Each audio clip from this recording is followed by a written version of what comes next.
اگر مسجد کے احاطے میں ڈانس کرنا، ڈھول کی تھاپ کے اوپر رقص کرنا اور مسجد کے احاطوں کے اندر ناچ اور گانے کی محفلیں بپا کرنا، وہاں پہ شوٹنگ کرنا توہین شعائر اللہ یا توہین مسجد ہے، تو مسجد کے اندر بیٹھا ہوا چاہے کوئی بدکار ملا ہو، ہاتھ میں قرآن اور حدیث کی کتاب لے کر کسی بدفعلی کا مرتکب ہوا ہو، تو یہ صرف بدفعلی کا جرم نہیں ہے بلکہ توہین مساجد بھی ہے، توہین شعائر اللہ بھی ہے۔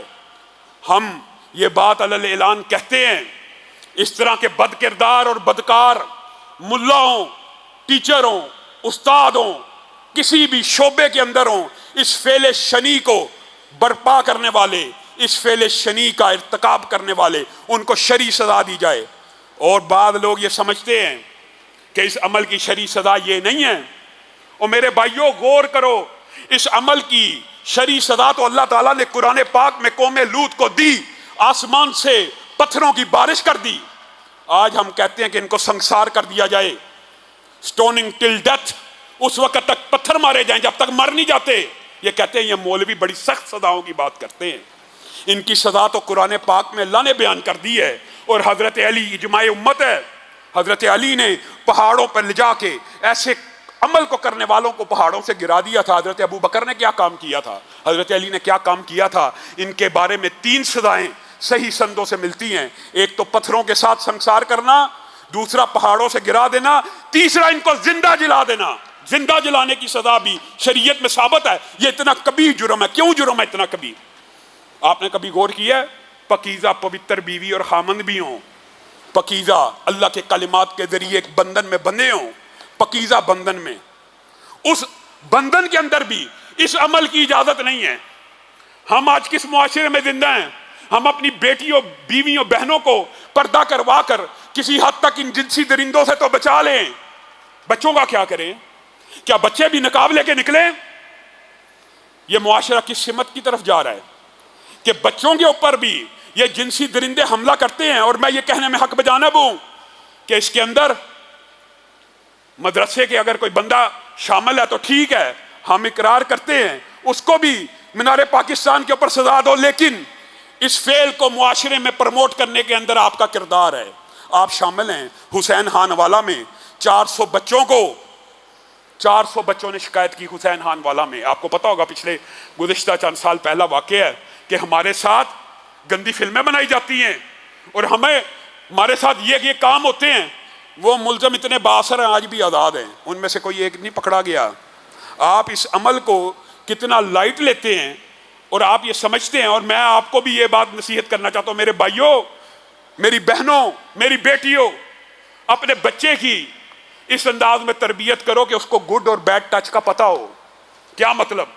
آپ کا بچہ چھوٹا بھی ہے، اس کو یہ بتانا ہے بیٹا یہ آپ کی پرسنل سپیس ہے، آپ کا والد تو آپ کے منہ پہ چوم سکتا ہے، آپ کا باپ، آپ کی ماں تو آپ کو نہلا سکتی ہے، اس کے ہاتھ تو اس جگہ پہ لگ جائیں تو کوئی حرج نہیں، لیکن ان کے علاوہ اگر کوئی بھی یہاں پہ ہاتھ کو لگائے گا تو آپ نے ہمیں شکایت لگانی ہے، ہمیں آ کے بتلانا ہے۔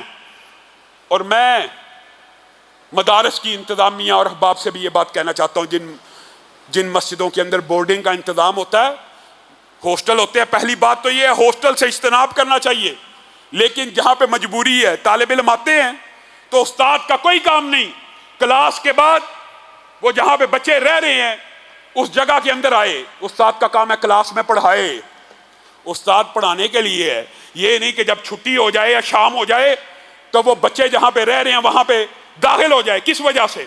یہاں سے ہی روکنا ہوگا، اور پھر سرویلنس کا عمدہ انتظام کیجئے، کیمرے لگائیے، کیمرے ہر حالت میں جہاں پہ ہاسٹلز ہیں، اور میں یہ صرف مدرسوں کی بات نہیں کر رہا، یونیورسٹیاں ہوں، جو بھی چیزیں ہوں، وہاں پہ کیمرے ایک انچ کیمرے کی نظر میں ہونا چاہیے، ایک انچ کیمرے کی نظر میں ہونا چاہیے۔ اور آپ نے اپنے بچوں کے اندر بھی یہ بات ڈالنی ہے کہ 8 سال کا بچہ 14 سال کے بچے کے ساتھ دوستی تو نہیں ہے، نہیں ہونی چاہیے، 15 سال کے بچے کے ساتھ دوستی تو نہیں ہے، نہیں ہونی چاہیے۔ ہاسٹلز کے اندر ایک ہم عمر بچوں کو ایک کمرے میں رہنا چاہیے، ایک بڑی عمر کا اور باقی چھوٹی عمر کے، یہ بھی جو تفریق ہے اس کو بھی ختم کرنا چاہیے۔ دوسری بات یہ ہے کہ ان باتوں کو کہتے ہوئے لوگ گھبراتے ہیں، اور مجھے بڑا دکھ ہوتا ہے، کئی مرتبہ ہمارے سے لوگ سوال کرتے ہیں کہ لاما صاحب بچپن میں ہمارے ساتھ ایسا ہوا تھا, ہم نے اپنے ماں باپ کو بتلایا تھا, ماں باپ نے یقین نہیں تھا کیا. ماں باپ کان کھول لیں اور میری یہ بات سن لیں کہ یہ کبھی نہ سوچا کریں کہ بچہ یہ الزامی الزام لگا رہا ہے. جب کوئی بچہ آپ کو شکایت لگاتا ہے, ہوتا کیا ماں باپ کے دل میں آتا ہے یہ کیسے ممکن ہے کہ بھائی ماموں اور چچا یہ کام کریں. وہ کہتے ہیں یقین ہی نہیں آیا جی, اور بچے کی بات کے اوپر یقین نہیں کرتے, ان کے اوپر یقین کر لیتے ہیں. بچے ساری زندگی نفسیاتی مریض بن جاتے ہیں. اور یہی استاد اور شاگرد کا رشتہ بھی ہے, نہیں یقین آتا لیکن آپ نے یہ درندگی اس بدبخت کی سفید داڑھی کو جس نے آج پاکستان میں شرمندہ کر دیا. اور میں بڑا دکھی دل سے یہ بات کہنا چاہتا ہوں, وہ لبرل مافیا اور سیکولر مافیا, ان کو آج یہ موقع تو مل گیا وہ بکواس کریں مساجد اور مدارس کے خلاف, لیکن ہمارے ہاتھوں کو مضبوط نہیں کر رہے, اس بات کو نہیں اٹھا رہے کہ اس کو سزائے موت دی جائے, اس کو منار پاکستان کے اوپر ٹانگ دیا جائے, تاکہ آئندہ کے بعد پاکستان میں کوئی جنسی درندہ یہ بد عملی کرنے سے پہلے 100 مرتبہ سوچے. ہم مسلسل مطالبہ کر رہے ہیں, مسلسل مطالبہ کر رہے ہیں. اور یہ بات آج میں کہنا چاہتا ہوں, جو بندے چاہے کسی بھی مذہب اور دین کے ہوں, جو زنا بالجبر کے تو خلاف ہیں, زنا بالجبر کے تو خلاف ہیں, بچیوں کے اور بچوں کے ریپ کے اوپر تو شور کرتے ہیں, لیکن جب سزائے موت دینے کی باری آتی ہے تو ان کو انسانی حقوق یاد آ جاتے ہیں. وہ اس جرم میں ملوث ہیں, وہ اس جرم کے سہولت کار ہیں. کیوں نہیں آپ ان کو چوکوں اور چراہوں میں ٹانگتے؟ آئیں, مولوی ہے نا, آج تو آپ کو ہمارا ساتھ دینا چاہیے, مولوی کو تو آپ ویسے ہی ٹانگنا چاہتے ہیں. آئیں سب سے پہلے اس سے ابتدا کرتے ہیں, اس کی لاش کو مینار پاکستان کے اوپر 14 دن کے لیے لٹکا دیا جائے. آپ ہمارا ساتھ نہیں دیں گے, آپ اتنے بدبخت ہیں. اور آپ میں سے بعض ایسے خبیث ہیں جو کہتے ہیں زنا بالرضا اگر ہو رہا ہے تو وہ ہوتے رہنا چاہیے. اگر ہم زنا بالجبر کی مذمت کرتے ہیں تو ہم زنا بالرضا کے اوپر بھی اسی سزا کے قائل ہیں, کیونکہ یہ سزا میں نے نہیں گڑھی, یہ اللہ نے نازل کی ہے, یہ رسول اللہ نے نازل کی ہے. یہ معاشرے کو پاک اور صاف کرنے کے لیے سزائیں ہیں. لا تقربوا الزنا, قرآن میں کہیں نہیں آیا زنا مت کرو, قرآن میں آیا زنا کے قریب بھی مت جاؤ. یہ زنا کے مقدمے, یہ زنا کے دباچے, ان کو بھی روکنا چاہیے. یہ فحاشی اور عریانیت کی جو یہ لگار ٹی وی کے اوپر ہے, میڈیا کے اوپر ہے, انٹرنیٹ کے اوپر کوئی پابندی نہیں ہے, کوئی پیرنٹل کنٹرول نہیں ہے. وہ اتنے بدبخت ہے بغیرت, باہر کی دنیا میں پیرنٹل کنٹرول لگایا ہوا ہے 18 سال کے عمر کے بعد, اور ہمیں ایسے دیا ہوا ہے کہ جو بچہ اٹھے جو مرضی دیکھ لے. کیوں؟ آپ ان لوگوں کو بھی ٹٹولے, ان لوگوں کو بھی جھنجھوڑے. اور بعض ایسے ہیں, اب کیا کہا جائے, عورت مارچ آپ کو یاد ہے نا, گیز اینڈ لیسبینز کے حقوق کے نعرے لگے تھے نا, ٹرانسجنڈر کی بات ہوئی تھی نا, یہ بھی ملوث ہیں. کیوں؟ جب کوئی بندہ ایسا عمل کرتا ہے نا, جب ہر بندہ اس کی مذمت کر رہا ہونا, وہ کہتا ہے یار یہ واقعی عمل برا, کئی مرتبہ اصلاح بھی ہو جاتی ہے.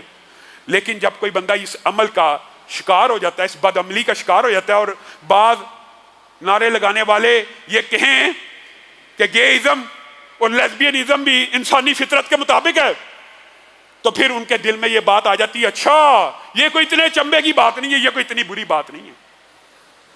یہ نعرے تو آپ نے معاشرے میں لگائے, اور ابھی بھی مجھے ڈر ہے کہ کہیں کوئی گیز کی حقوق کی تنظیم کھڑی نہ ہو جائے اس مولوی کے حق میں. آپ زنا بالرضا کے اندر تو جرائم کی سزا دینے کے قائل ہی نہیں ہیں. ویڈیو کے اندر زنا بالرضا ہو رہا ہے, لیکن ایک مولویوں کا نمائندہ, ایک طالب علم آپ کے سامنے کہہ رہا ہے اس کو پھانسی پہ لٹکایا جائے, کیونکہ ہم زنا بالجبر کے اندر بھی سزائے موت کے قائل ہیں اور زنا بالرضا کے اندر بھی سزائے موت کے قائل ہیں. اور آپ کو ہمارا ساتھ دینا ہوگا.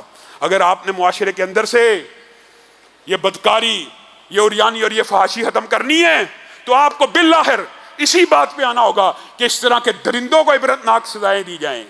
اور میں وفاق المدارس سے, اپنے بڑوں سے, اپنے جو اکابرین ہیں ان سے یہ بات کہنا چاہتا ہوں, آپ کو مدارس کا ایک ایسا سسٹم بنانا چاہیے. یہ دین کے ادارے ہیں.